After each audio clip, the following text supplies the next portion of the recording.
They were built by the ancients in a time before Christ, to a scale that's unbelievable.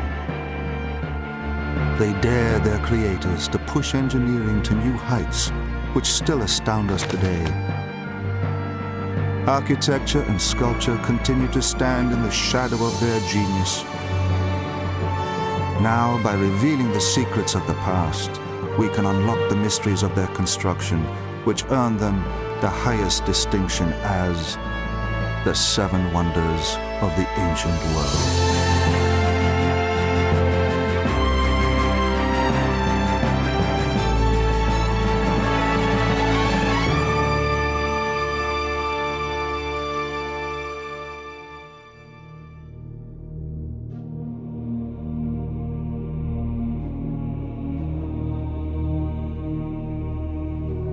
The Great Pyramid is the only survivor of the seven ancient wonders, the finest monuments of all time. The others have fallen, taking with them the secrets of their history and construction. They laid the foundations of human achievement, becoming the building blocks of modern architecture and sculpture.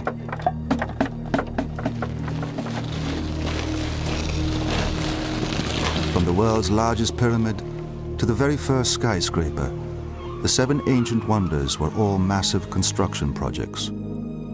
They challenged their creators to conquer the scale of their ambitions.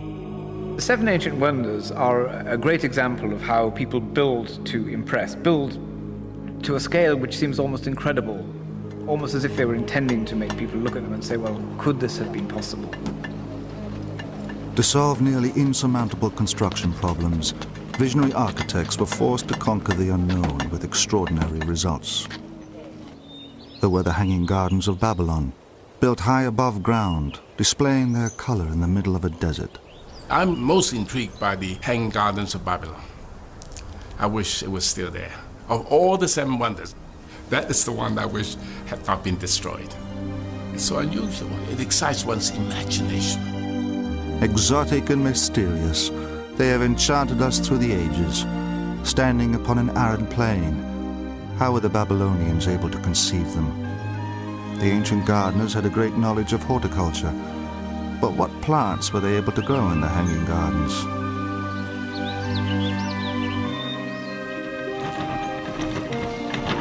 The first cranes were used to construct the world's largest marble temple. It was supported by a forest of fluted columns 60 feet high. How were the ancients able to achieve such detail while working on such an enormous scale? Using simple techniques, they overcame the most difficult problems. Solid marble lintels weighing 40 tons were lowered with hair's breadth precision. It was one of the examples of the ways in which these early Greek architects were responding to the desire to build huge edifices with huge blocks of stone and needing new technologies to cope with it. An ingenious technique was used to create the finest sculpture of all time, the giant statue of Zeus, lifelike in every detail. How was it possible to create a statue of ivory taller than a 4-story building? The overwhelming flash and brilliance of all the materials at that scale is something we can only imagine in our minds. The sculptor who created it used a secret recipe to shape the ivory. But how did he achieve such realism?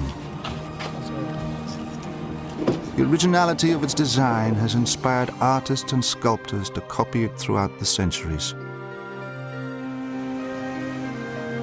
The Pharos, a lighthouse, was the world's first skyscraper standing over 400 feet high.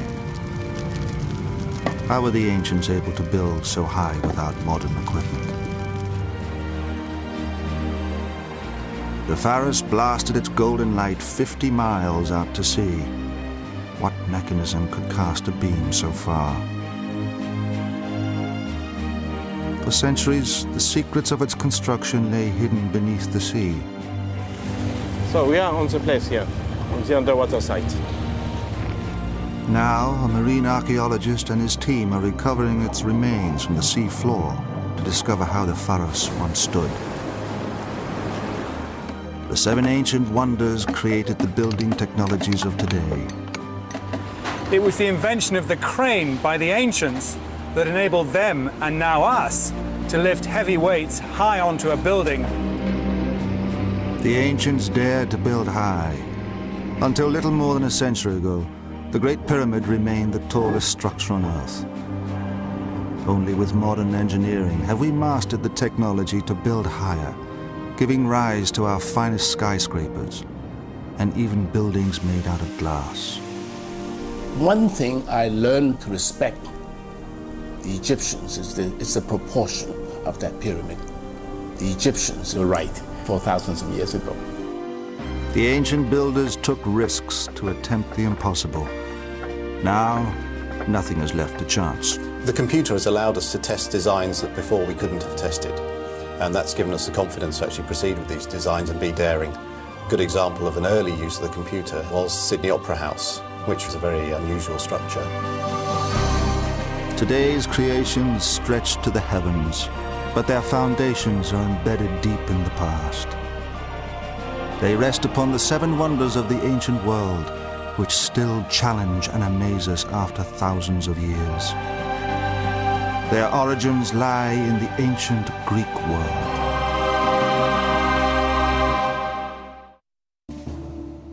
Although all 7 wonders lay inside the Greek Empire, only one stood within mainland Greece. In the 5th century BC, Greece was invaded by Persian armies. By 480 BC, the Persians had taken Athens, destroying much of the city. But the Greeks fought back and defeated the Persians. Within 10 years, the statesman Pericles came to power. Athens was rich from the spoils of war. Pericles commissioned monuments glorifying its victory, including a new temple to the goddess Athena, the Parthenon. It was decorated with lavish friezes. The most famous are known today as the Elgin marbles. The finest Greek sculptors worked on the Parthenon. Pericles was so impressed with one in particular, named Phidias, that he made him the chief designer. Phidias would become the Michelangelo of the Greek age.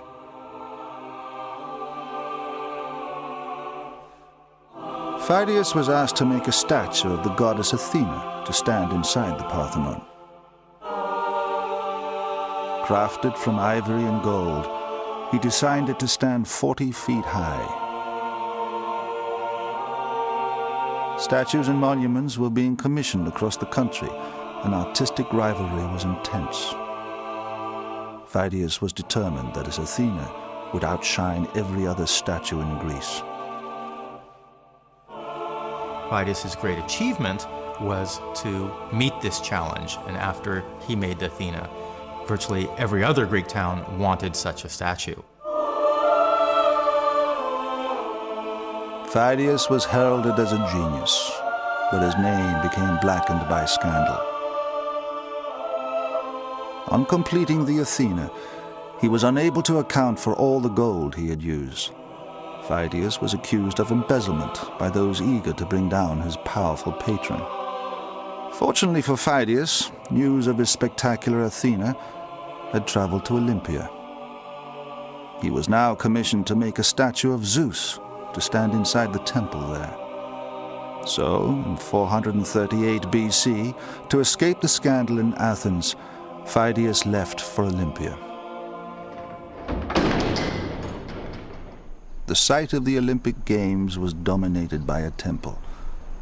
It awaited Phidias' masterpiece.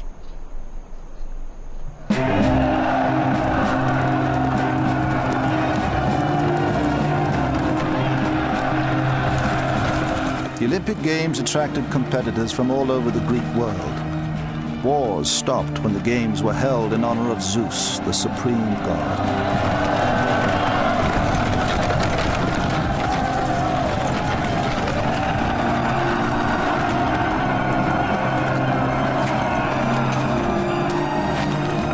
Phidias arrived in Olympia to take up his new commission.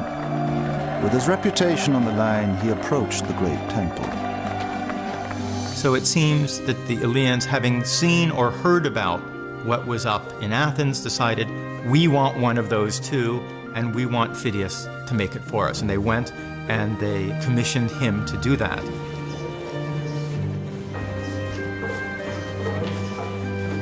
Until Phidias, ivory carving had only been executed on a small scale. Phidias designed the Zeus to be taller than a 4-story building. It would fill one end of the temple. It was too large to be carved out of solid blocks of ivory. So he developed a technique which has never been surpassed. The structure of ivory is such that you can unscroll it. You have to imagine it as if you're unpeeling an onion or putting a pencil in an old manual pencil sharpener and turning it, and you get a thin, narrow shaving strip of ivory. And no one had tried to do this before, and that's really what was original. Phidias developed a secret method for softening the ivory. Only a few ancient recipes survive. Professor Kenneth Lapatin is the first to have rediscovered them. Some seem to be a bit fantastic, like wrapping them in fish skin, which I have never tried to do. Others say boil 3 days with mandrake root, which seemed a bit dangerous to try. Others said soak in oil, which did nothing for me. But one said soak in vinegar, which I did do, and that produced results. And what happens is that the ivory, which is tooth, it's largely calcium, has some of its chemical components leached out of it, and it becomes soft and flexible. And then you can mold it to shape and dry it out, and it will maintain that shape. And it was Phidias' genius that assembled these techniques from various different crafts to make this wonder of the world.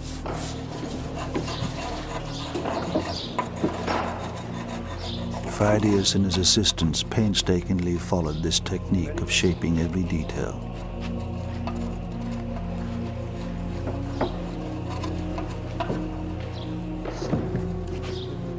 Every ivory section was made to fit exactly. The Zeus began as a wooden framework. To this, the molded ivory sections were fastened. The statue was built up, piece by piece, to a height of 45 feet. It took over 7 years before Phidias was satisfied everything was perfect. The Zeus was then assembled inside the temple. It had a great reputation, but none of that really prepared you for that shock when you walked through the temple doors and saw the image.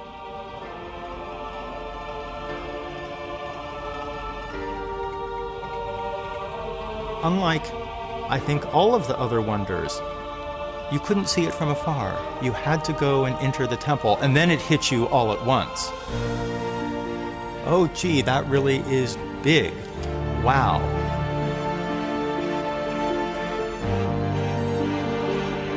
The writer Strabo, in the 1st century AD, was critical of its revolutionary composition. The sculptor may be criticized for not having appreciated the correct proportions.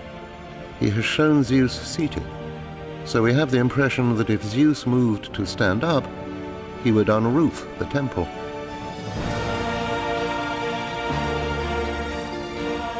The Zeus sits still. He's holding his emblems of power, the victory in his right hand, the scepter in his left. But he's not doing anything. The stilling of the god gives him greater power because there's the potential there for action. He's very aware. And it's that calmness that becomes a hallmark of the classical style. Characteristics of Phidias' world wonder are echoed throughout Western art. From Byzantine images of Christ to 20th century statues of American presidents. In 1914, Daniel Chester French began work on the Lincoln Memorial statue. Using the same composition as the Zeus, Daniel French made the Lincoln statue out of 28 pieces of marble. Phidias had been meticulous in his study of light, but Daniel French discovered on a dull day his sculpture looked flat. He had to install an elaborate lighting setup. The scale of his sculpture was also criticized, this time for being too small. Daniel French had to double its dimensions to satisfy his commissioners. Even then, the Lincoln statue was only half the height of Phidias's Zeus. Over 450 years after Phidias's world wonder was made, Roman soldiers and workmen arrived with special orders from the Emperor Caligula. He had instructed them to bring the statue back to Rome, so he could put his own head on it. Legend recalls the statue let out such a loud cackle of laughter. The scaffolding collapsed and the workmen fled.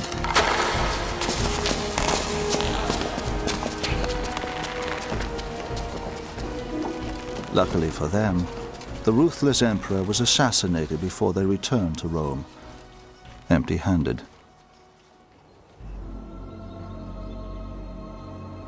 By 391 AD, the Christian church banned pagan cults and closed the temples.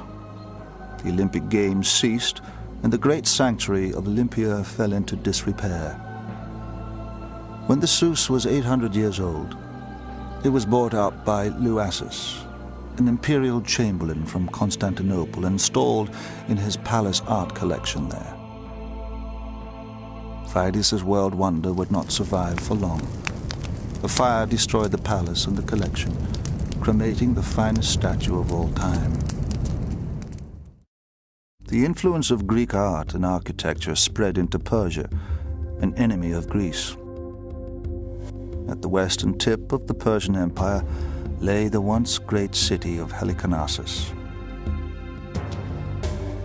It is now the small resort of Bodrum, lying in present-day Turkey.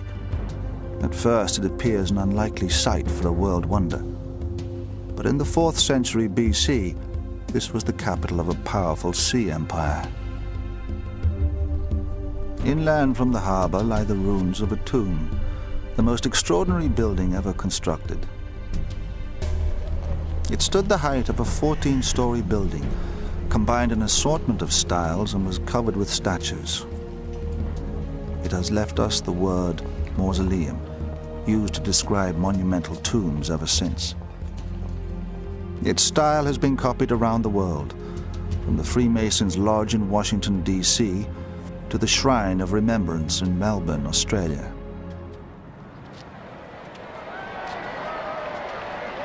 The creation of this incredible structure was down to the vision of one of history's little-known yet extraordinary figures, King Mausolus. A Persian governor, or satrap, he became king of this area, known as Caria. Mausolus's unusual behavior included marrying one of his sisters, Artemisia. Erratic and headstrong, he founded a dynasty upon tyrannical control. Mausolus married his elder sister Artemisia, which is a very curious thing to do because brother-sister marriage does not seem to have existed in the family before his generation. From the day he became king in 377 BC, Mausolus fiercely protected his kingdom. The ruins of the Mindus Gate are all that remain of his grand defensive walls, which stretched for 7 miles around the city. He also built up a navy of 100 ships.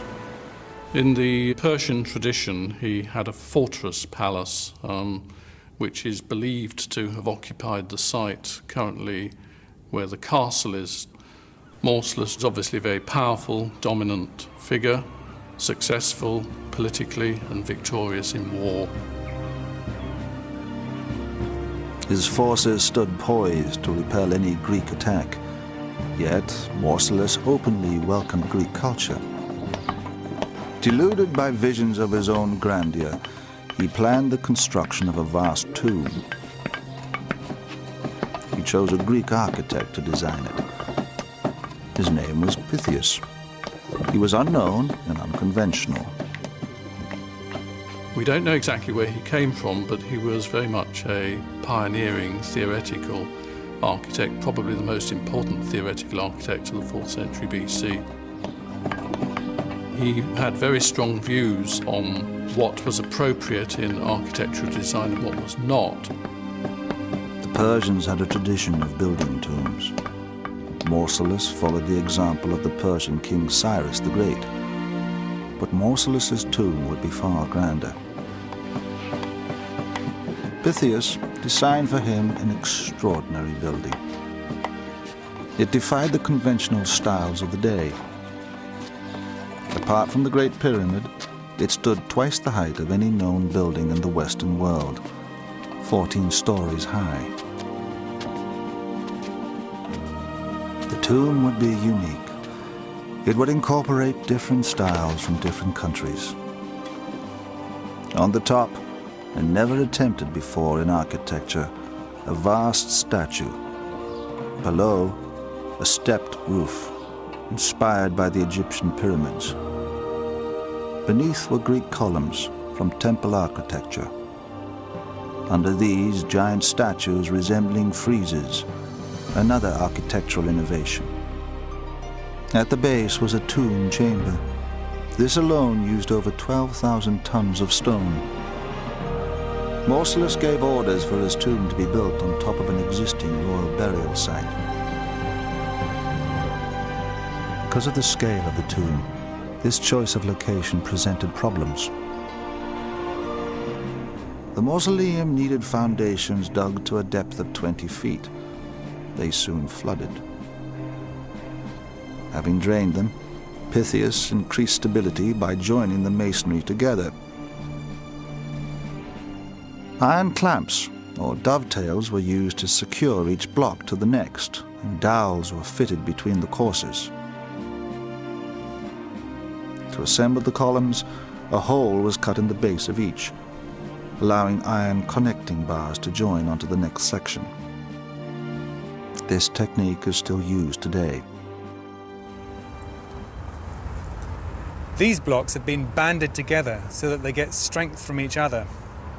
The ancients also realized that for stone blocks to share the weight more effectively, particularly on a large structure, they needed to be clamped or doweled together. If there was a weakness in the foundation, for example, then the building could cope with it better. The mausoleum became a world wonder because of the statues adorning it, over twice life-size. These heroic figures stood high up on ledges and weighed many tons.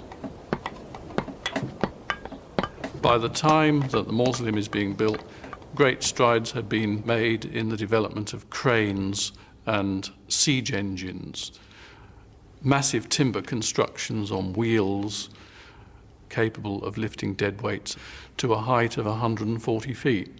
We take it for granted that we can use machinery to help us on our construction sites. This beam weighs about 1.5 tons. It was the invention of the crane by the ancients that enabled them, and now us, to lift heavy weights high onto a building quickly and with great precision. The heaviest statue sat on the very top of the mausoleum. It was an enormous sculpture of Mausolus and Artemisia in a chariot, pulled by 4 horses. This revolutionary idea of putting a statue on the top of a building has been copied since in triumphal arches and monuments. Mausolus never saw his completed tomb. He died in 352 BC. His body was interred within the mausoleum. But Artemisia, his sister and widow, would prove to be more formidable than Mausolus himself.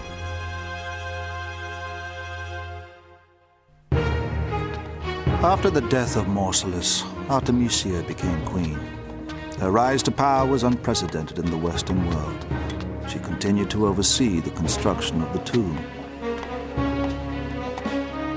Throughout her short reign, she demonstrated her strength. Her bravery in war led the Persian king Xerxes to exclaim that his men had become women and his women men. There is the famous story that the Rhodians decided to attack Halicarnassus after the death of Mausolus, when Artemisia was in control, thinking presumably they could easily overthrow a feeble woman. But she outwitted them and in fact captured them, and then returned to Rhodes with the Halicarnassian fleet and captured Rhodes. Although she appeared to be invincible, her brother's death had weakened her spirit. Her decline was so tragic it was later romanticized by Renaissance artists. She seems to have been completely besotted with her elder brother, to the extent that even after his death she is supposed to have mixed some of the ashes of his remains with her wine and drunk it. Possibly this is one reason why she didn't outlive him by many years. Artemisia ruled for just 2 years before she died. She was interred alongside Mausolus, her brother and husband. They were carried away to the next world in their chariot.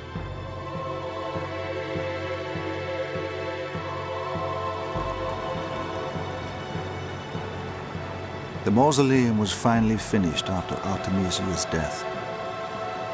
Her younger brother and sister also married before the dynasty died out. The mausoleum remained an object of admiration until the 15th century, when an earthquake destroyed much of it. The stone blocks were used for rebuilding the castle of St. John in the harbor.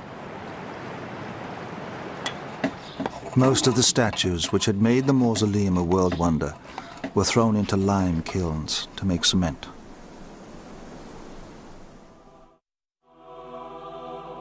"100 miles up the Persian coast from Halicarnassus stood the largest marble temple ever constructed. It had been built at Ephesus, the wealthiest city in Asia Minor and the largest port on the Aegean. The temple, dedicated to the goddess Artemis, attracted pilgrims who flocked here to visit her cult shrine.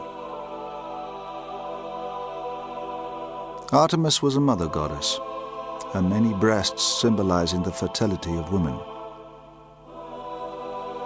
King Croesus, renowned for his wealth, financed the building of a temple to her in 550 BC.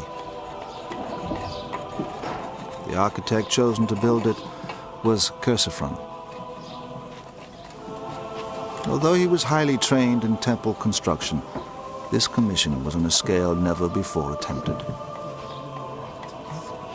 One of the interesting things about temples such as the Temple at Ephesus are that they are among the earliest works of Greek architecture on any real scale. Chersiphron may well have visited the temples of Thebes in Egypt and been inspired by the forests of columns there.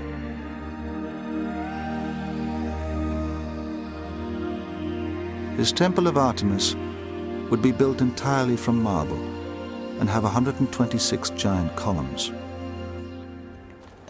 Chersiphron's first challenge was to ensure a constant supply of enormous blocks of marble.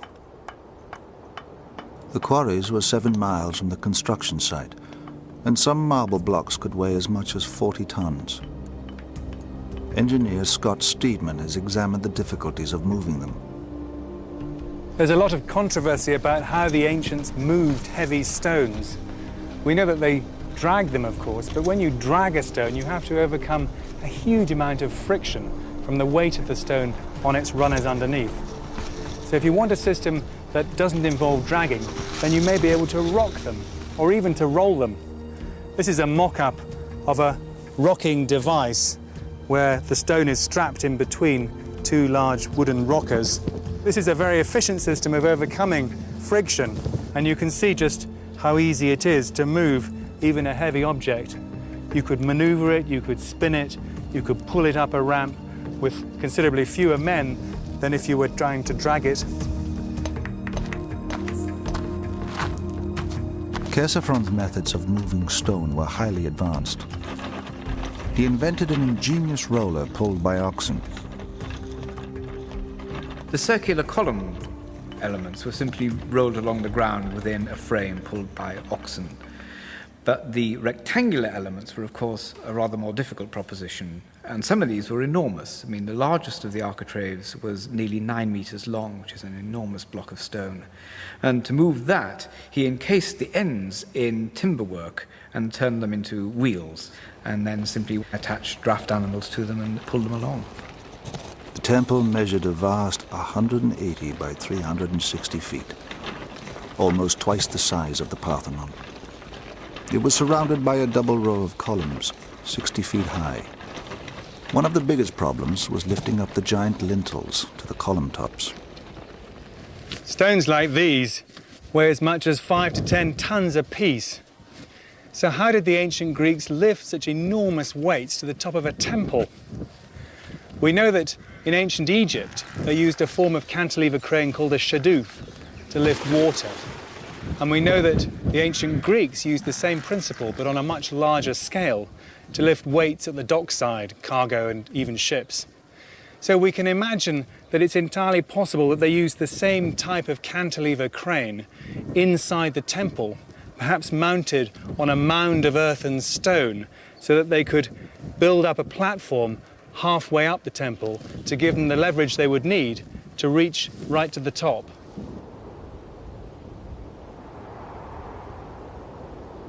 Unlike earlier civilizations, Chersiphron's craftsmen had iron tools.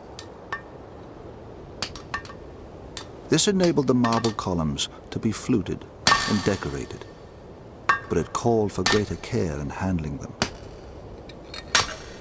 One of the great difficulties of maneuvering these enormous blocks of stone is the precision that you need to get them finally into their exact place in the building. And you want techniques that can allow fine-tuning and allow little shifts of position and so on.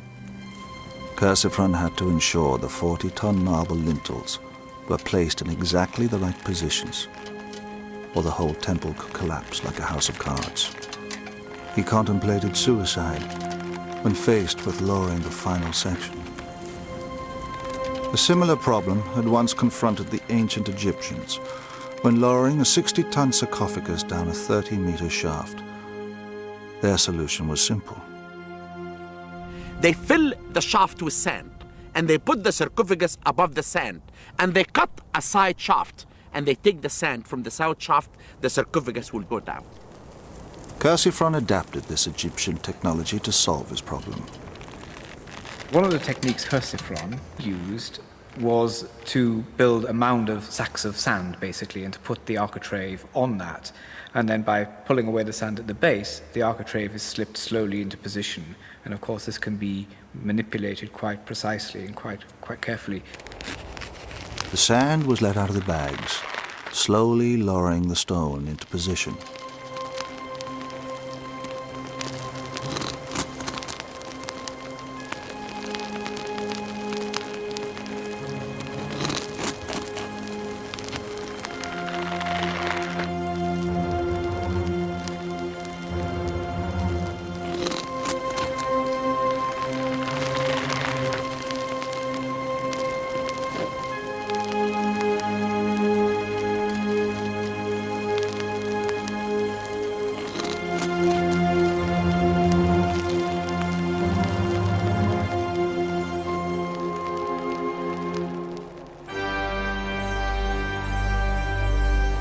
The Temple of Artemis took 50 years to build, and Chersiphron didn't live to see its completion.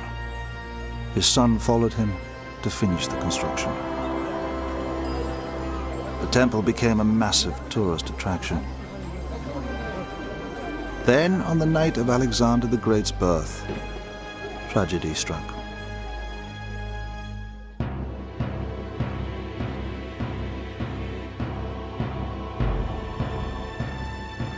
On the night of Alexander the Great's birth, legend records that the goddess Artemis left the great temple to be with him. While she was away, a pyromaniac wanting his name to be remembered forever, burned the temple to the ground. In the year 356 BC, there was what the sources describe as a madman, Herostratus, who was, it says, consumed with the desire for glory, that his name should be remembered to the ends of time, or the ends of the earth. And he burnt the temple down. The temple had a wooden roof and staircase. Once a falling beam had toppled a column, collapse was inevitable. Although the pyromaniac's name was erased from all records for his appalling crime, the word Herostraton has remained to describe infamy. But the Temple of Artemis had a second life. Within decades, it was rebuilt, becoming one of the 7 wonders of the ancient world. During its reconstruction, Alexander the Great conquered every country around the eastern Mediterranean, bringing 2 ancient civilizations into the Greek Empire, Babylonia and Egypt.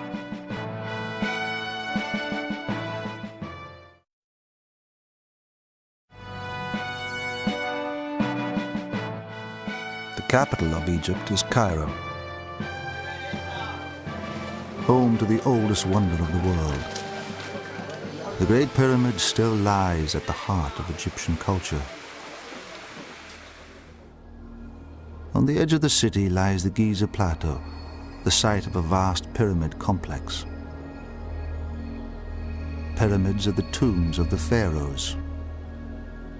Pointing to the heavens, they ensured the pharaoh's safe journey into the next world. The pharaoh was buried deep inside in a hidden tomb chamber. In death, as in life, he was worshipped, feared, and respected.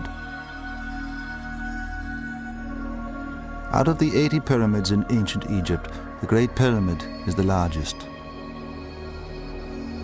It was built in 2560 BC for the pharaoh Khufu. Like all pharaohs, Khufu was more than a king. The Egyptians believed he was the living image of a god come down to earth. The Great Pyramid is the largest stone structure in the world. It dwarfs all comparisons. Nearly as tall as the Washington Monument, 5 cathedrals can fit within it. Yet it was constructed without machinery or even iron tools. How were the ancient Egyptians able to build it? In the 5th century BC, the Greek historian Herodotus tried to find the answer. He gathered his information from the hearsay of local priests. The account he has left us is unreliable.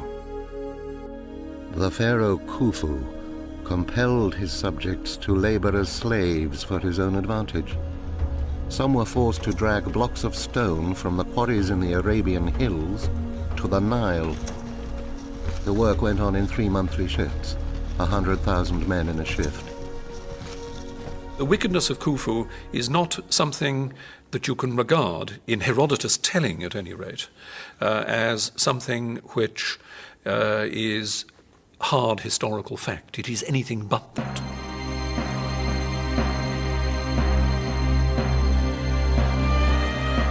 Herodotus's inaccuracies were exaggerated throughout the Christian era and later popularized by Hollywood. Producers, when they make this type of movies, they showed slavery building the pyramid. You know, slavery can build a huge building, but it will never make anything genius. But if you do something with love and you believe that this is the tomb of the king who will be a god, you will do it. Guaranteeing the successful passage of the pharaoh into the next world was every Egyptian's duty. Peasantry was called up on national service to work on these things, because slaves, of course, were not involved. The Egyptians did not have, in the Greek or Roman sense, a slave system at all.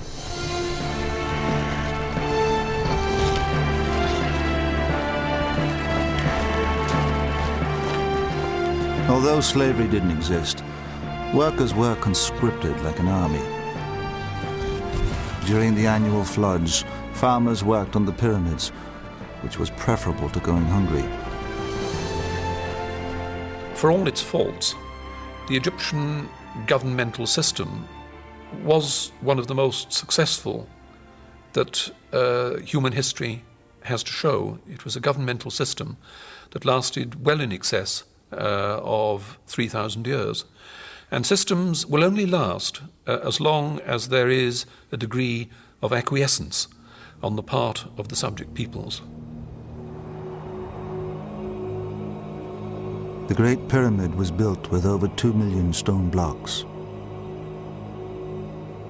Building the pyramid was the greatest feat in architecture. But did it really take 100,000 men to build it?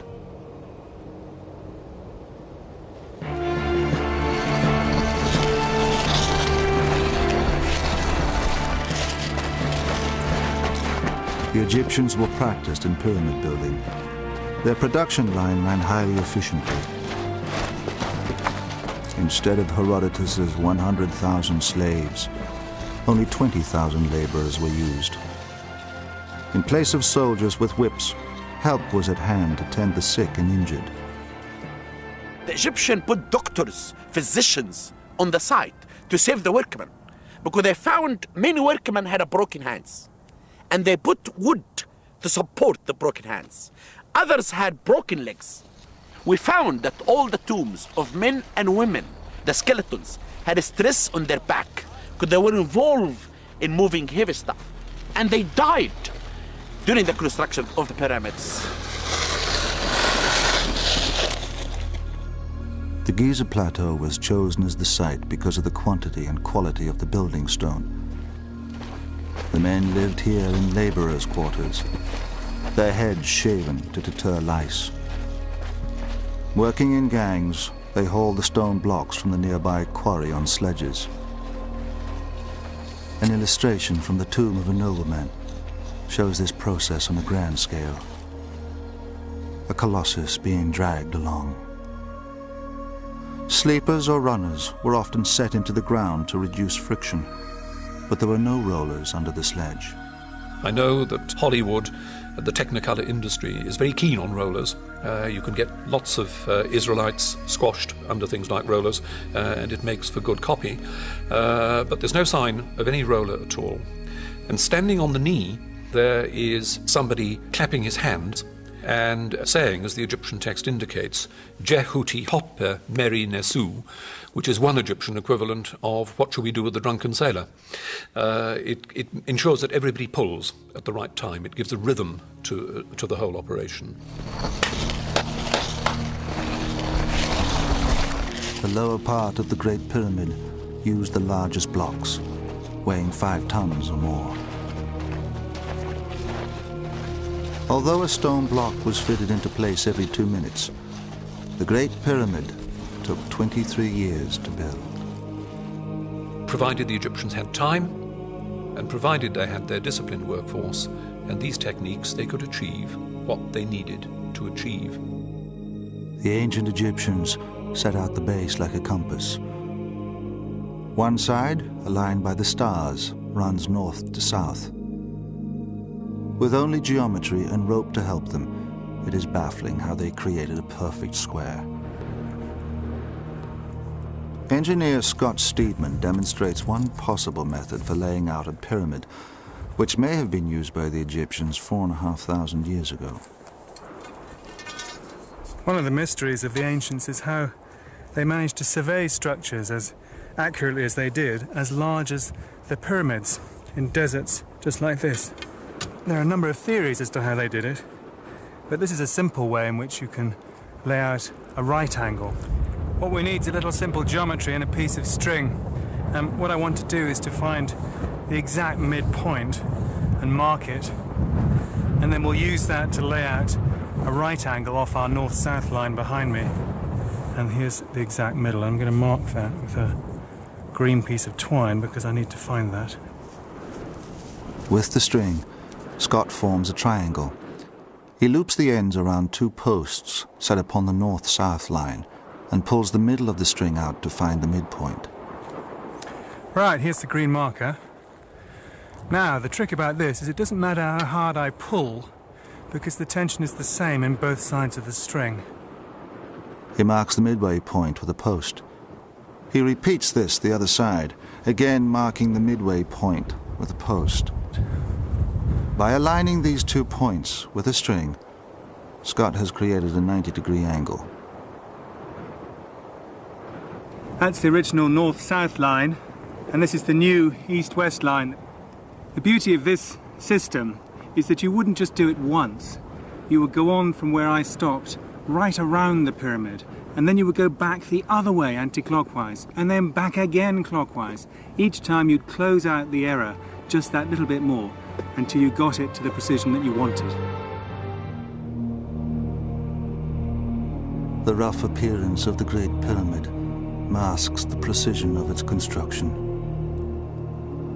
Its limestone casing was stripped away centuries ago to rebuild Cairo, but the pyramid remains the most accurately built stone structure on Earth. It covers 13 acres, the equivalent of 9 football fields, yet each of its sides are accurate to within inches. In my opinion, pyramids built Egypt. Because building the pyramids made the Egyptians to think about art, architecture, to think about astronomy, and this is why they became genius, because they have to build the tomb of the king who will be a god. Dr. Howes has discovered the remains of the surveyor's original workings. We found in our excavation holes about 40 centimeters in diameter, and no one understood the function of these holes. We found that these holes has to do with making the square base of the pyramid. After they finish the square base of the pyramid, they cut in the solid rock, and they made the base of the pyramid about 8 meters high, only from the rock of the plateau. The stones were dragged from the quarry to a short ramp and then hauled up onto the base.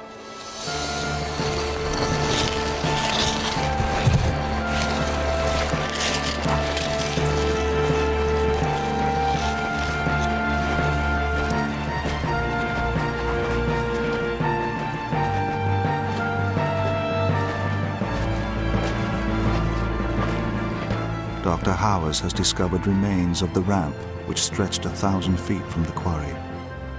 The ramp, based on my discovery, is located to the southwest corner of the Great Pyramid.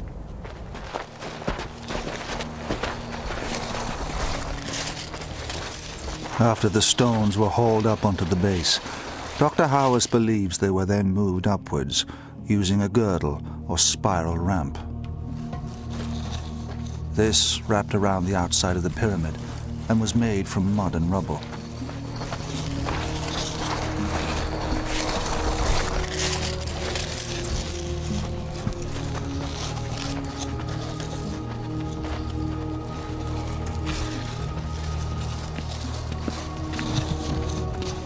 The spiral ramp grew higher as the pyramid was gradually built up. No one knows with certainty the exact ramp design. Other archaeologists believe the ramp was a straight one. I prefer the long straight ramp option, partly because a ramp circling the pyramid would have been inherently unstable for the heavy loads to be dragged up it. And it's also difficult to understand how you could drag these heavy blocks round the corners on such a ramp. But a straight ramp to the top would have ended up being a mile long, stretching far beyond the quarry. To retain a manageable gradient, its length and height would have needed continual adjustment. On the other hand, the spiral ramps have cornering problems.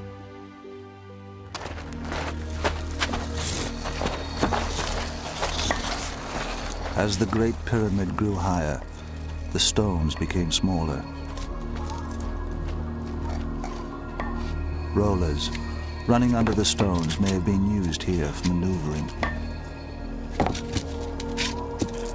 The builders used only the simplest techniques. The Egyptians used stone tools and copper tools, copper very frequently mixed with arsenic, which of course hardens up the copper, but iron was certainly not used. In fact, the Egyptians were very late into the Iron Age. Without any sophisticated tools, the stones were fitted with watertight precision to a height of 480 feet. Until little more than 150 years ago, the Great Pyramid remained the tallest structure on Earth. When built to the top, it resembled a series of steps. It was then ready to be cased in top-quality limestone. And then, of course, you start smoothing it off from the top down. So you do the top bit, then you take the girdle ramp down, then the next bit, and so on, until the whole thing is done. After 23 years, Khufu's tomb, the largest pyramid ever built, was complete. Pyramids are the most enduring ancient structures on Earth, and the Great Pyramid is the only ancient wonder of the world standing today. It has been imitated many times. Its stable form inspired one of today's most famous architects, I.M. Pei. He designed the pyramid at the Louvre in Paris out of glass. Pyramid is built of stone, it's solid, it's for the dead, and I hope the glass pyramid is transparent, it's for the living. But one thing I learned to respect the Egyptians is the proportion of that pyramid, of the Giza pyramid. It's the only one that we came to that satisfies from both directions, whether you look at it head on or look at it at 45 degrees. It's neither too flat nor too peaky. So I think that proved a point that, to myself anyway, that the Egyptians were right 4,000 of years ago. Khufu's pyramid was so admired that his son and grandson followed him, building their tombs alongside his on the Giza Plateau. But the Great Pyramid has remained the father of all ancient structures. The people came for the first time, they looked at it, said, God, how it was built, who built it? Arabs, when they came in the 9th century AD, they said that man fears time and time fears pyramids. It's true. The pyramids are immortal. It will live because of the way that the pyramid was constructed. The techniques used to build the Great Pyramid would pave the way for the other 6 world wonders to follow.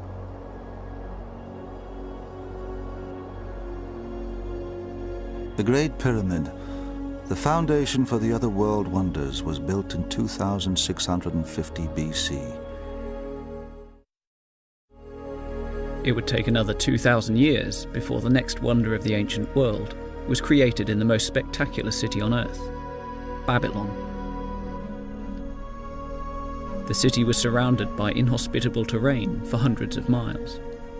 Merchants journeyed across the wilderness from every corner of the ancient world to trade their goods in the wealthy city.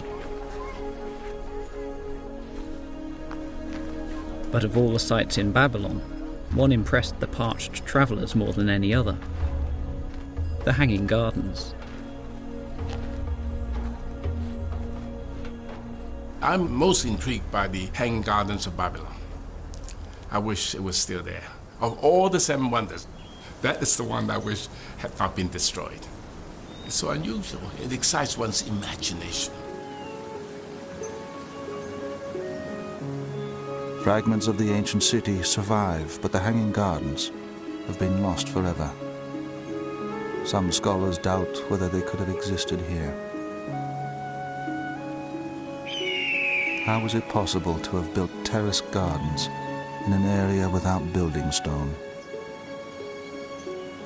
Babylon's built on a huge, great, flat alluvial plain, and there's no stone nearby, so they have to use mud. And they would dig the mud from the riverbank, creating a sort of moat around the city. And then the mud would be formed into bricks. And then as it bakes in the sun, you would end up with really quite a sturdy product. You can't just take the bare mud and pack it into a brick. So he's processing the mud by stamping it and adding water to it to give it just the right consistency. so that when it is slopped into the mould, he has a brick which you can recognisably see is a brick and not just a heap of mud. Mud, when it's baked and compacted, is a very strong and capable building material. And there are many examples in ancient history of walls that are built to really quite a significant height using baked earth and mud. Sometimes that needs to be reinforced, perhaps with straw or reeds, which would be laid flat and then more earth compacted on top. But as long as you created a big, wide, massive wall, essentially, it would be a very strong and capable material.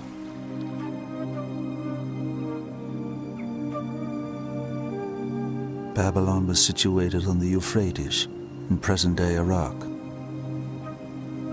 In the 6th century BC, King Nebuchadnezzar rebuilt it. The walls were so splendid that the Greek poet Antipater had included them as one of the 7 wonders. Herodotus was also impressed by them. They formed a square. Along the top were walkways wide enough for 2 chariots to pass. There were 100 bronze gates in the circuit of the walls. It was some 56 miles around the whole city.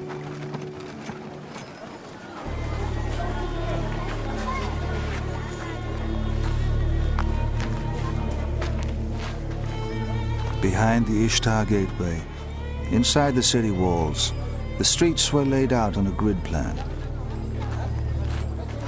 Babylon was the most splendid city in the world.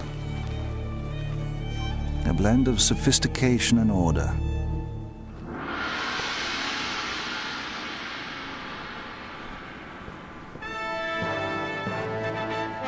King Nebuchadnezzar ruled Babylonia from his palace. He married Princess Amytis from the land of Media.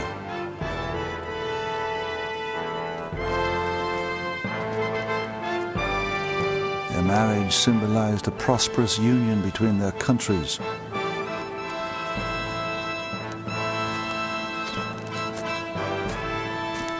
Babylonia now looked forward to a period of peace and plenty.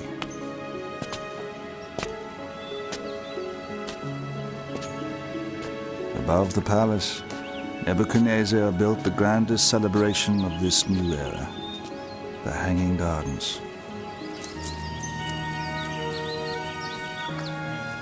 They were a spectacular surprise for his queen. The earliest account of them comes from Berossus, a priest writing 200 years after they were built. And within this palace, Nebuchadnezzar erected the so-called Hanging Garden, because his wife, having been brought up in the country of Media, had a passion for mountain surroundings. Gardens are often controlled by the monarch of a particular culture. That monarch is showing that he or she can control the landscape and can make it flower in a way that God cannot in the landscape around them. Controlling water, of course, controlling life in a very desert landscape or in an arid landscape is a great feat. In the Middle East, gardening was a respected profession. Plants were grown for medicine and also for the perfume industry. The importance of fragrance may explain why accounts record that some gardeners were blind and some female.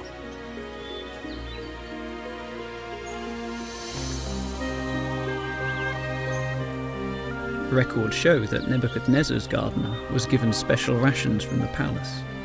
He is believed to have been an expert from Judea, a country with a similarly arid climate. The Babylonians had a great knowledge of plants. The gardeners in Babylon would have selected the best plants to thrive in the hot, arid climate. The Middle East is not all a desert, but it's generally arid, and it was felt important to bring exotic types of plants, different types of plants, and a richness of vegetation in a controlled situation so people could enjoy it, particularly the king. There are a number of ways plants have adapted to survive in harsh environments like the Middle East. One way is to have thin, needle-like leaves. Grasses and conifers are good examples of this. Their very small surface area ensures little water loss. Others have leathery or waxy leaves to prevent water loss. Often they are grey in color, which reflects the glare of the sun. Some plants have leaves covered in fine hairs. These reduce the drying effect of the wind and also trap the cold night air to keep the plant cool during the day. Oak, willow, and cedar, ilex, plane, and palm. The lists of the trees and the plants in the hanging gardens are endless. They were compiled by historians centuries later and are often inaccurate. It is believed the gardens contained many plants and trees from the land of Media, the homeland of Nebuchadnezzar's queen. As well as adding color, the flowers of orange and lemon trees would have produced a fragrant scent. However, the gardens were planted out. They needed water. Ancient writers recorded that there were hidden machines used for irrigation. Scholars have investigated buckets on ropes, water wheels, and even the Archimedes water screw. This device is attributed to the great Greek mathematician and inventor. It is believed Archimedes created it while in Egypt, having watched villagers pump water from the Nile. But the Hanging Gardens were built 2 centuries before him. The only device we have evidence for at that period is in fact the shaduf, a very simple tip beam device that's known as early as the 3rd millennium BC. You have a counterweight at one end and a basket on the end of a rope or a pole at the other that lifts the water up. We have illustrations of it from the 2nd millennium BC onward. We have illustrations of it in Assyrian art from the time the Hanging Gardens supposedly were functioning, and there are no illustrations of other devices that would have been suitable. So it seems to me that this is the only solution. Today we overcome our engineering problems with machinery. The ancients often looked no further than human labor, and in Babylon there was an endless supply. The Western perception of the Hanging Gardens has been highly idealized. Terraced gardens with abundant water, even waterfalls. When I was a child, the image conjured up by the Hanging Gardens was that of gardens that somehow hung downwards. But in fact, if you look at gardens that are carefully maintained in the Middle East on terraces, generally you have plants that rise upward from the terraces.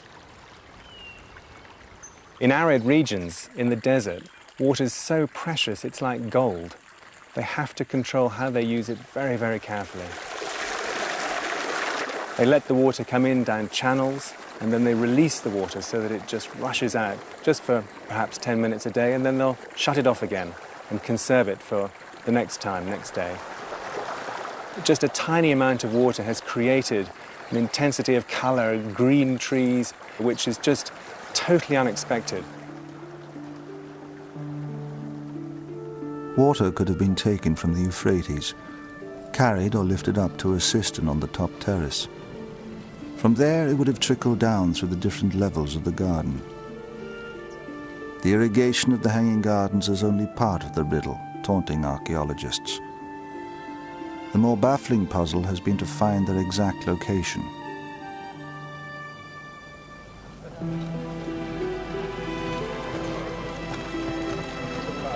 The city of Babylon was known across the ancient world, but accounts of the Hanging Gardens were hard to find, even at the time of their construction.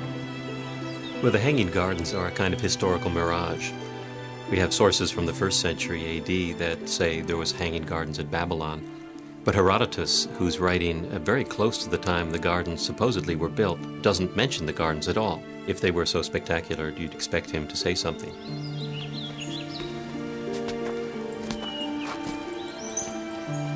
It is likely they were destroyed within a century of their construction. After Nebuchadnezzar, Babylon became a pawn in the struggle between the Persians and the Macedonians, and was severely damaged.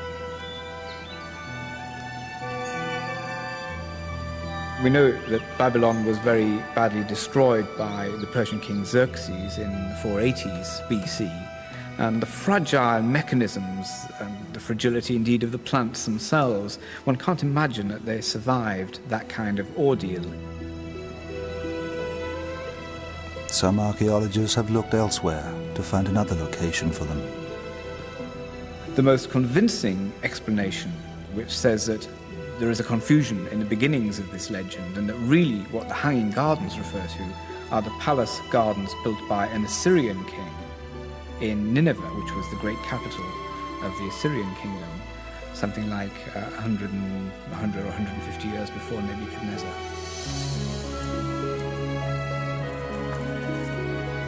Despite their short lifespan, the gardens have gained legendary status.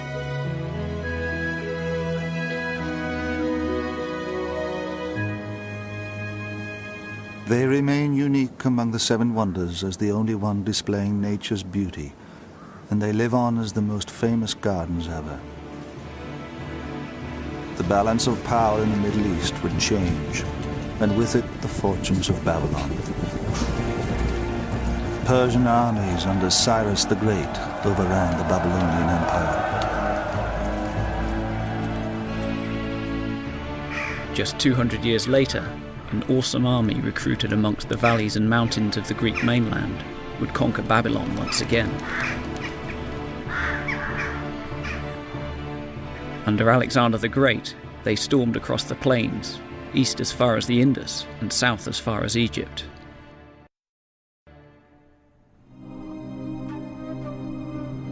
Greek artists, sculptors and masons followed in the wake of Alexander's armies.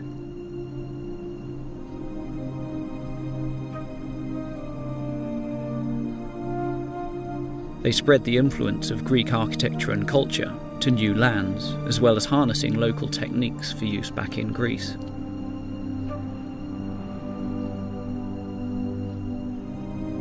Under Alexander, for the first time, all the wonders of the ancient world were brought within the same empire. The idea of Seven Wonders is in many ways inconceivable without Alexander the Great. His conquests in Babylonia and Egypt brought the Hanging Gardens and the pyramids to greater Greek prominence. Babylon in particular caught Alexander's imagination. Alexander was interested in Babylon as the center of learning, the center of power, the traditional center for Mesopotamia. And indeed, he died in Babylon and was planning his last campaigns there, and was, I think, planning to make Babylon the capital of his syncretistic empire. So he certainly saw Babylon as a key place in the geography of the world. After his death in 323 BC, the empire was divided up amongst his generals. Ptolemy took Egypt, Antigonus seized Asia Minor. In between these two powerful territories lay the small island of Rhodes. By trading equally with both Egypt and Asia Minor, the islanders had benefited much from their neutrality. Forced to choose sides, the people of Rhodes took up arms on behalf of Ptolemy of Egypt.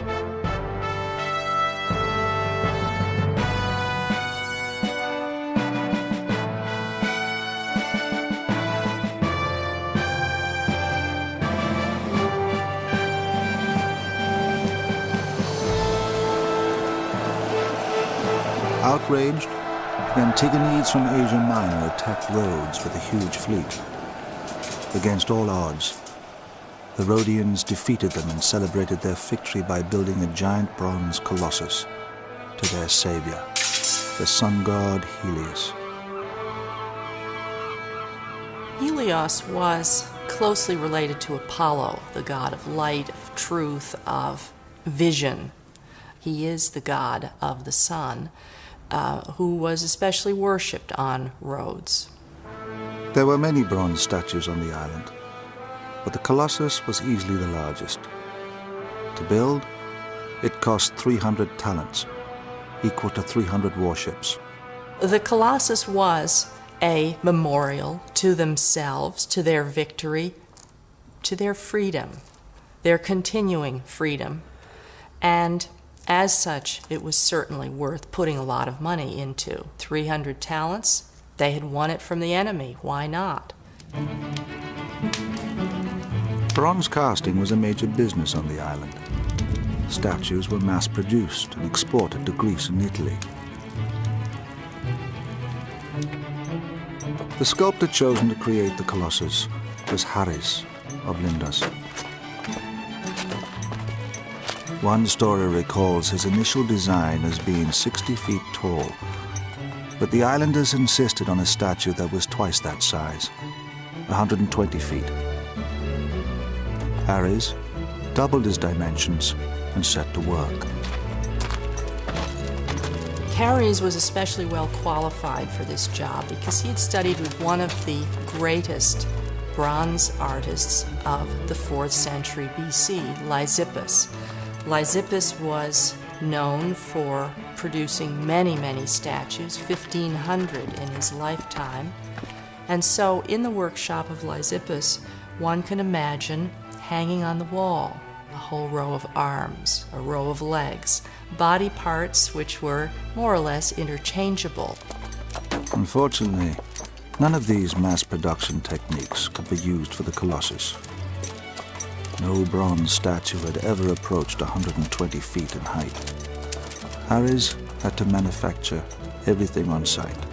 The casting would have been directly next to where the statue was to be put up, probably a whole series of pits in which the pieces were cast. Those pieces would have been riveted together, and the statue would have been set up on the spot. The basic techniques of bronze casting have changed little over the centuries. From a scale model, the first process is to make a copy. Today, a latex mold is filled with liquid wax. Haris may have used clay or terracotta molds. When the mold is pulled apart, the wax replica remains. Replicas are then covered in a heat-resistant coating and fired inside a kiln. The wax inside melts and is released through pipes and channels. The hollow replica can now be filled with molten bronze. When it cools and the casing removed, the finished bronze remains. The Colossus gradually took shape. Piece by piece, each bronze section was attached to a framework of wood and iron. Iron had been in use for weapons, for tools. Iron was used also in classical times for the bronze casting industry. Iron pins were used to support a project during casting. Keeping the statues stable was a problem. Stones were dropped down the ankles into the feet to add weight to the base. As the colossal sun god grew taller, the workmen needed access all around the statue. Haris's solution was to bank up earth around the Colossus with a spiral pathway, rather like a girdle ramp used in building the Great Pyramid. There was one drawback to this. When Haris designed the statue, he would never have a chance to see what the finished work would look like until the work was finished, which is certainly a deterrent in producing a Colossus. You can't look at it at various stages of the process, put it all together, take it apart again. You have to wait till the whole thing is finished before you get your first view of what it's really going to look like.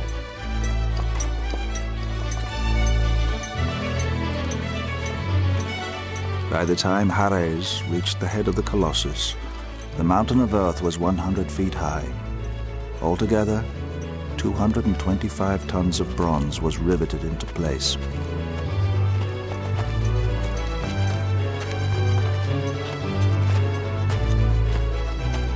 Gold rays were fitted to his crown, which pointed to the sun. After 12 years' exhausting work, the mountain of earth was removed.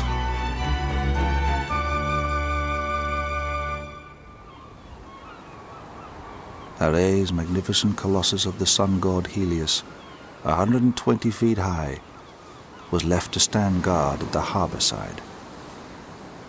Haris certainly must have found out how to cast a big statue like that in many pieces.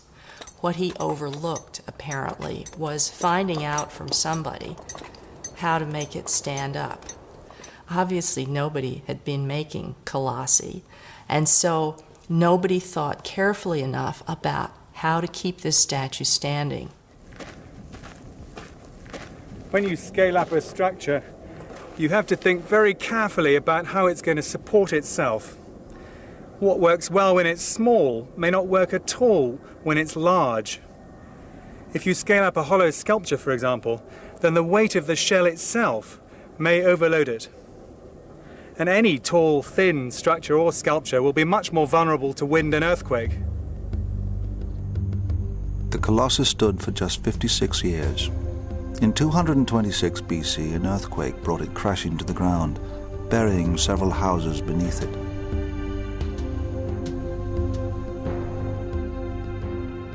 With time, people forgot how it had once stood. During the Renaissance, Martin van Heemskerk, the first artist to draw the seven ancient wonders, depicted it astride the harbor. Impossible. But as people tell the story over and over again, the statue gets bigger and bigger until a ship can sail beneath it. When a statue is standing on two legs, and it's a naked statue, as this would have been in the tradition of producing statues of gods and of heroes, it's the legs have to be close together to give it the support that it needs. But the idea of the Colossus straddling the harbor still remains popular. Engineer Gavin Davis assesses the likelihood of this. If the legs were together on the sculpture, it would be a lot more stable because the weight of the upper half of the body is carried vertically down through the legs. And then provided the foundations are strong enough, then you should have a relatively stable structure. If the Colossus had stood with the legs apart, it would have been considerably weakened. The key area concerning the Colossus is how the weight load is carried down the two legs when they're quite wide apart. Once you do start getting any wind loading on this kind of structure, then there are obviously weak areas. Around the two ankles, for example, would be an obvious area of concern. Over 2,000 years after the Colossus, Auguste Bartholdi designed the Statue of Liberty. He employed the greatest engineer of the day, the Frenchman Alexandre Eiffel. Avoiding the mistakes of the Colossus, Eiffel introduced revolutionary technology to ensure the Liberty would stand forever.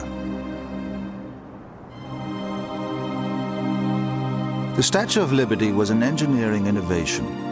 Eiffel designed an iron framework to form a backbone. The statue, a hollow shell made from copper, was then hung over the frame. In 1986, after standing for 100 years, it was overhauled. Architect Blaine Cliver was a part of the restoration team.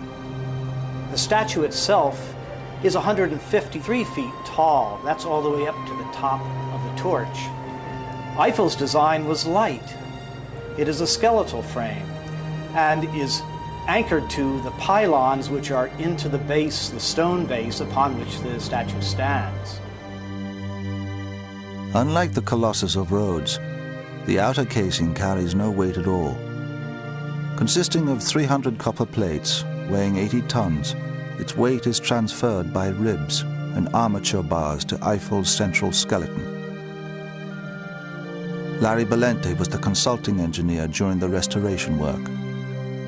It does have the modern concept of if it's too stiff, it will break, and if it has flexibility, it will give with the wind, give with the temperature changes, and therefore be able to, like an airplane wing, go up and down and not break and come to pieces. So this was revolutionary at the time, and it absolutely is the only way you could have done this and had it survive as long as it has.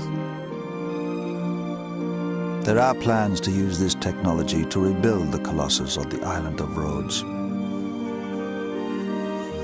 Nicolas Kotsiamenes, one of the leading bronze sculptors in the world today, dreams of recreating the Colossus. He has already made some enormous bronzes. He now plans to build the Colossus to stand the height of a 15-story building. I'm proposing two different designs. The first one is going to look as the old Colossus by putting this arm like that, okay? Of course, now, with the new technology, we do something different. And now I'm proposing the second proposition is to stretch the arm, giving the light to the world, okay? Now we've got the technology to do that. Along with Liberty, it's going to be the largest. But it's going to have one advantage over Liberty, simply because it's connected with this sort of thrill. One of the wonders of the world is going to be recreated, and that's the main thing. That's the beauty of it. The fallen Colossus remained a wonder of the world. Tourists flocked from all over the Mediterranean to marvel at its giant remains. The thumb was bigger than most statues, and this is what really captivated visitors, who would make almost a pilgrimage to the statue to see that giant thumb.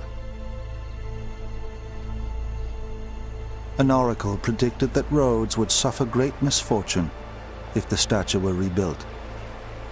So it was left lying where it had fallen for 900 years.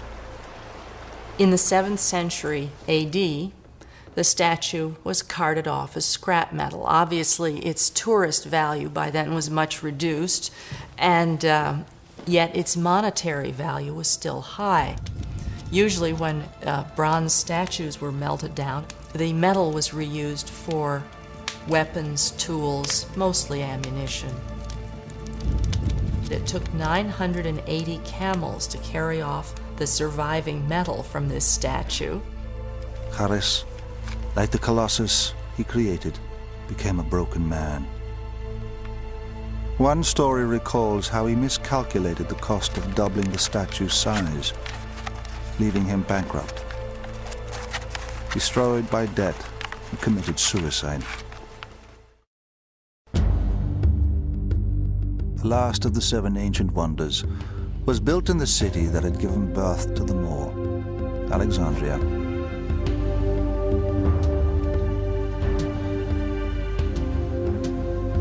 Founded by Alexander the Great in 332 BC, it was the world's first metropolis.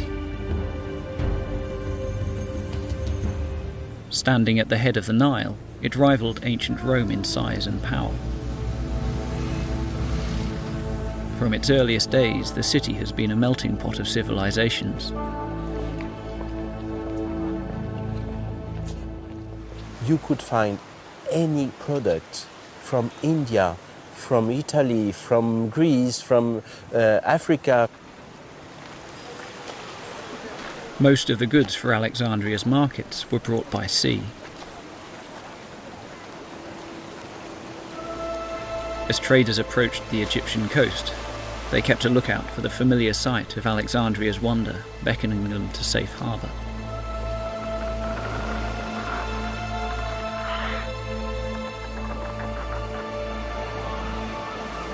Known as the Pharos, it was a lighthouse.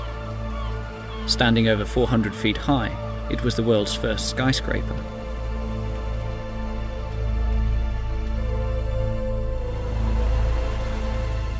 Lighthouses had been built around the Mediterranean from as early as the 7th century BC. The waters off Egypt were particularly treacherous, hiding submerged rocks that had brought many ships to grief. It could be argued that the Pharos is perhaps the most utilitarian of all the 7 wonders. It actually has ostensibly its practical function of guiding ships into the harbour of Alexandria. But the Pharos was more than a beacon. It had another function. Here we have a tower which expresses the power and control and prestige of the Ptolemaic dynasty, the kings of Egypt of the time.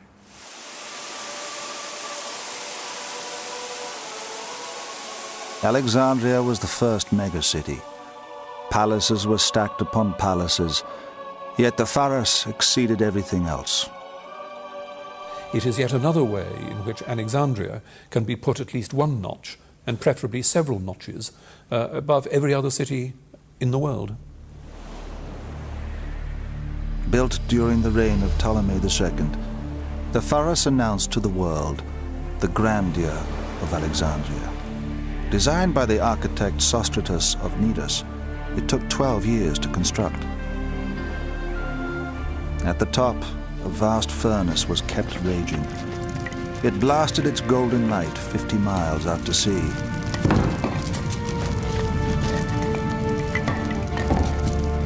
Some reports mention extraordinary solar mirrors used to laser enemy ships at sea.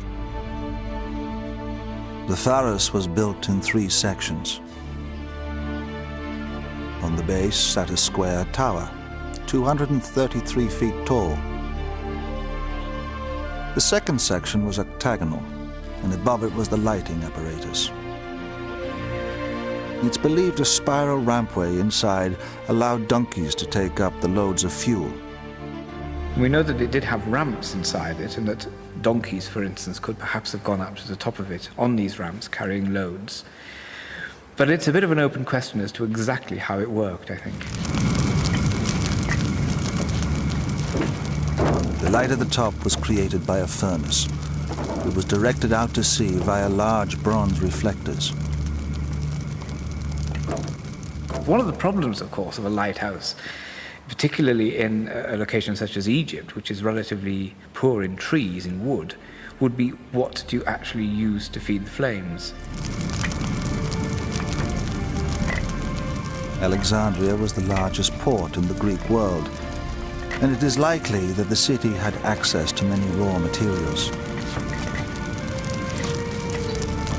Various fuels have been suggested, ranging from wood and oil to fats and tree resins.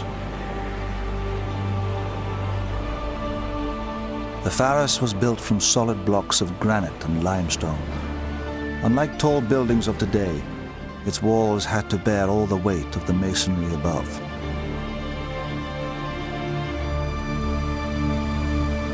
Modern buildings have very thin outer skins, sometimes entirely glass, and the walls themselves carry no weight at all.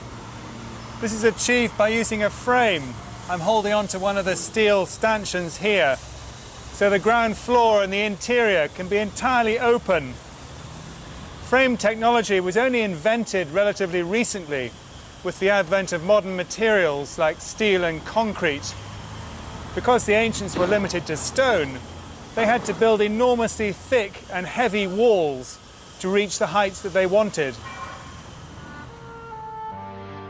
In the 19th century, Jules Bordet, a forerunner of Eiffel, made the most ambitious copy of the Pharos. Although never built, he incorporated a metal frame into his design for a tower to light up Paris.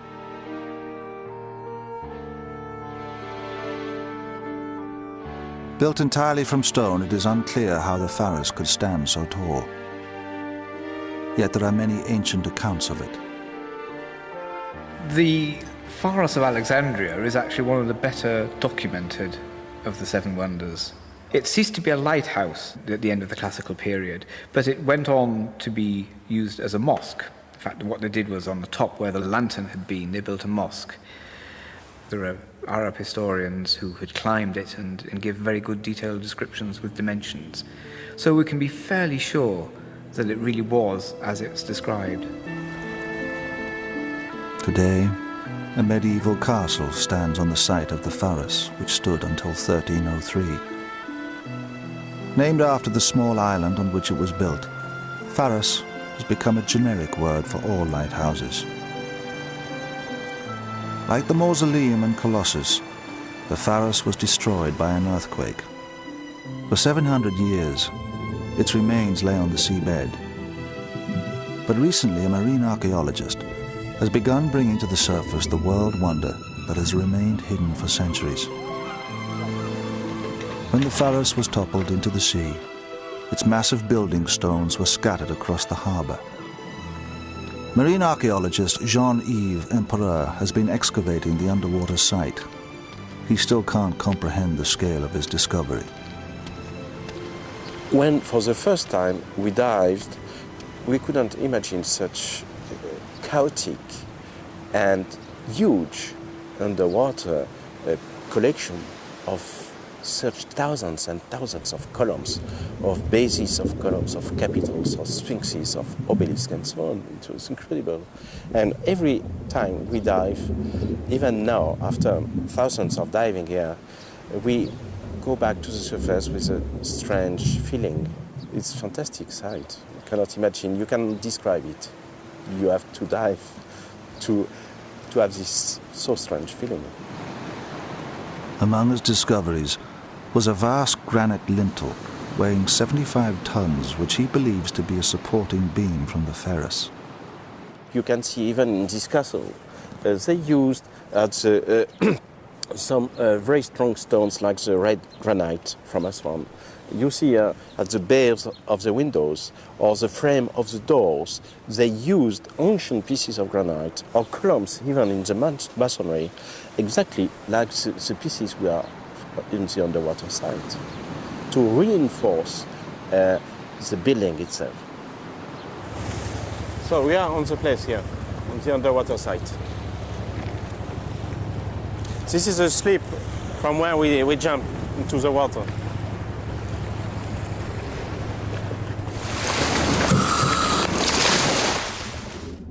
Jean-Yves has been diving here since 1991.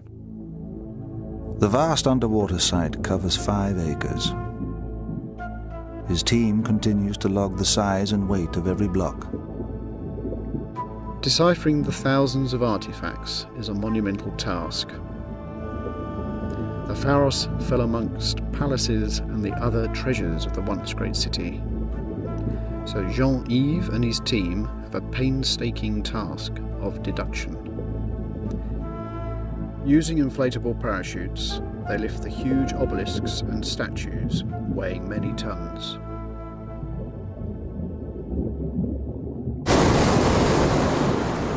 One day they hope to establish once and for all how the Pharos was constructed.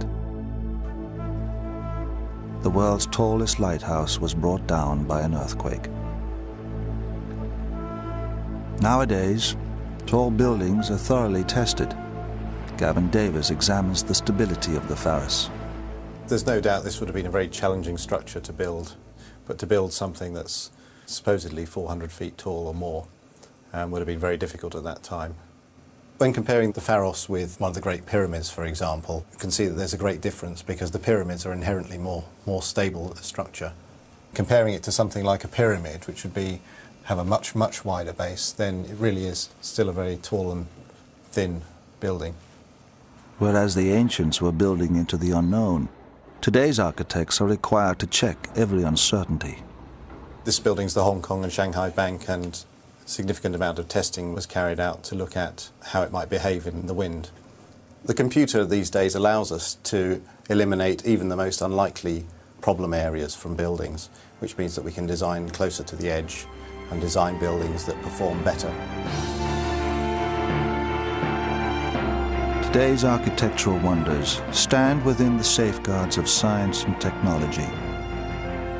The 7 wonders have become icons of the ancient world. They stood not solely by the laws of science, but by the will of an age determined to build the impossible. The 7 ancient wonders were part of an age of optimism, an attempt to use technology to the limit, to go further than people had ever gone before in creating these massive monumental structures.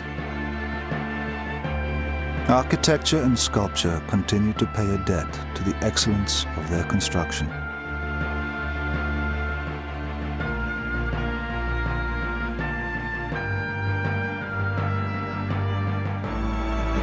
Still, there is this notion that in antiquity there were 7 structures that were the epitome of magnificence and achievement. The 7 ancient wonders challenged the finest minds. Even now, we still wonder how to match them. If we tried to make a list of today's wonders, Could we find 7?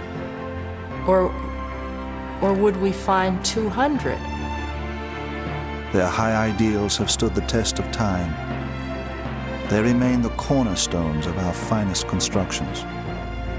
Architecture has to serve a purpose. And I think the symbolism of the pyramid is as valid, in my opinion, today as it was then.